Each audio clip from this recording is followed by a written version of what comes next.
Australia के opening batsman will पुकोस्की को international cricket से रिटायरमेंट लेना पड़ा है एट द एज ऑफ 26। ये रिटायरमेंट पोस्ट थी due to mental health issues. उन्हें 12 बार कंकशन के लिए सब्स्टिट्यूट किया गया था। आप इमेजिन कर सकते हो, 12 टाइम्स।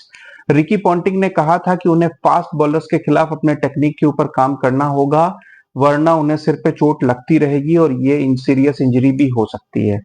लेकिन पिछले 3-4 बार से ये हो रहा था कि उन्हें चोट तो लग रही थी, लेकिन वो कंकशन की जगह जो मेंटल ट्रॉमा, जो स्ट्रेस, जो पहले की कंकशन के कारण, जो इंजरीज के कारण जो उनके दिमाग में बैठी हुई थी, उस कारण वो उस छोटे से चोट को भी बर्दाश्त नहीं कर पा रहे थे। और इवेंचुअली उन्होंने ये डिसाइड किया कि वो इतना स्ट्रेस लेके खेल नहीं सकते और उन्होंने इंटरनेशनल क्रिकेट से रिटायरमेंट ले ली। हालांकि इंटरनेशनली उन्होंने सिर्फ एक टेस्ट मैच खेला था और वो भी बहुत ही मेमोरेबल टेस्ट मैच।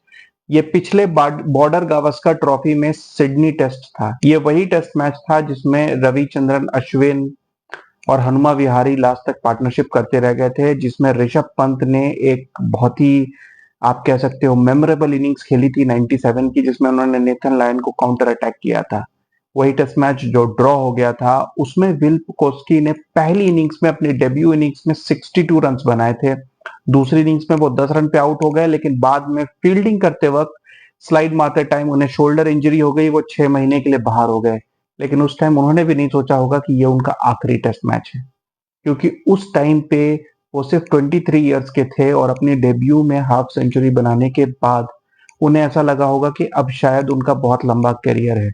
लेकिन ऐसा हुआ नहीं। 6 महीने के बाद जब वो वापस डोमेस्टिक क्रिकेट खेलने गए, तो शॉन एबॉट, वही शॉन एबॉट जिनकी बॉल पे फिल ह्यूज की डेथ हो गई थी, उनके एक बॉल पे पुकोस्की के सिर पे चोट लगी और उन्हें कंकशन के लिए सब्स्टिट्यूट कर दिया गया। इनफैक्ट वो सीरियस इंजरी थी, इतनी जोर से चोट लगी थी कि इस बार शॉन अबट ग्राउंड में ही फूट फूट कर रोने लगे थे। उन्हें यह डर हो गया था कि कहीं इसे भी कुछ हो गया तो उनके ऊपर बहुत बड़ा ब्लेम आएगा, क्योंकि फिल ह्यूज के लिए कहीं ना कहीं वो अंदर से गिल्टी फील करते हैं। हालांकि इट वॉज एन एक्सीडेंट, लेकिन इवेंचुअली जिस बॉलर ने वो बॉल फेंकी, आप इमेजिन कर सकते हो उनकी सिचुएशन कैसी होगी।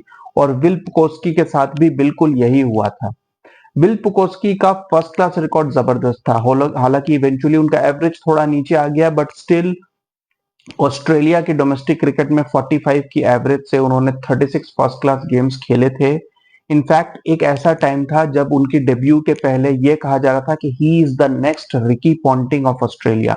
आप इमेजिन कर सकते हो, रिकी पॉन्टिंग एक मॉडर्न ग्रेट थे। इनफैक्ट ऑस्ट्रेलिया के लिए सबसे ज्यादा रन्स और सेंचुरी बनाने वाले प्लेयर हैं, और रिकी पॉन्टिंग से उनको कंपेयर किया गया था और यह भी कहा गया था कि वो ही अगले कैप्टन भी होंगे, future captain, not the immediately next, लेकिन फ्यूचर कैप्टन के लिए उनके ऊपर वाउच किया गया था।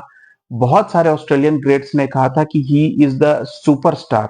तो आप इमेजिन कर सकते हो कि ये कितना बड़ा लॉस है। इट्स लाइक शुभमन गिल या यशस्वी जायसवाल जो से हमारे अपकमिंग टैलेंट्स हैं, पुकोस्की बिल्कुल उसी स्केल के थे। इनफैक्ट उनकी फर्स्ट क्लास रिकॉर्ड देखकर ये कहा जा रहा था कि he will be a future great. उन्होंने वो he was just among the 9 Australian players जिन्होंने 21 की एज के पहले डबल सेंचुरी बनाई थी फर्स्ट क्लास क्रिकेट में। उन्होंने वेस्टर्न ऑस्ट्रेलिया के खिलाफ पर्थ में 243 रन की इनिंग्स खेली थी।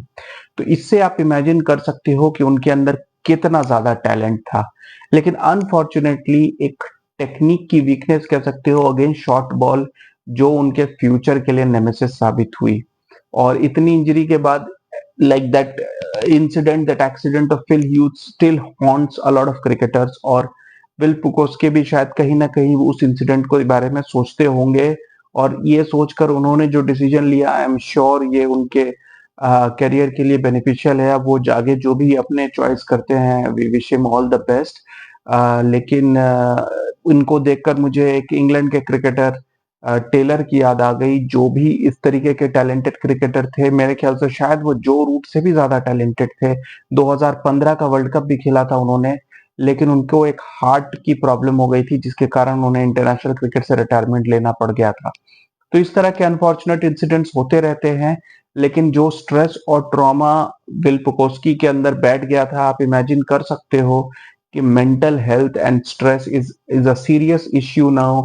कितने प्लेयर्स उसके कारण रिटायरमेंट लेते हैं। अगर आपको जोनाथन ट्रॉट याद हो, मार्कस ट्रेस्कॉथिक याद हो, ये दोनों इंग्लैंड के एक ऐसे प्लेयर्स थे जो काफी सक्सेसफुल थे और इनके आगे अच्छा खासा करियर पड़ा था, लेकिन इन दोनों ने मेंटल हेल्थ और स्ट्रेस के कारण इंटरनेशनल क्रिकेट से रिटायरमेंट लिया था। तो हमें नहीं पता होता कि behind the scenes her cricketer जो खेल रहा होता है, बिहाइंड द सीन्स उनके कुछ पर्सनल रीजंस, कुछ प्रोफेशनल रीजंस, कुछ ऐसे रीजंस हो सकते हैं जिनकी वजह से क्रिकेट से उनका ध्यान डाइवर्टेड हो।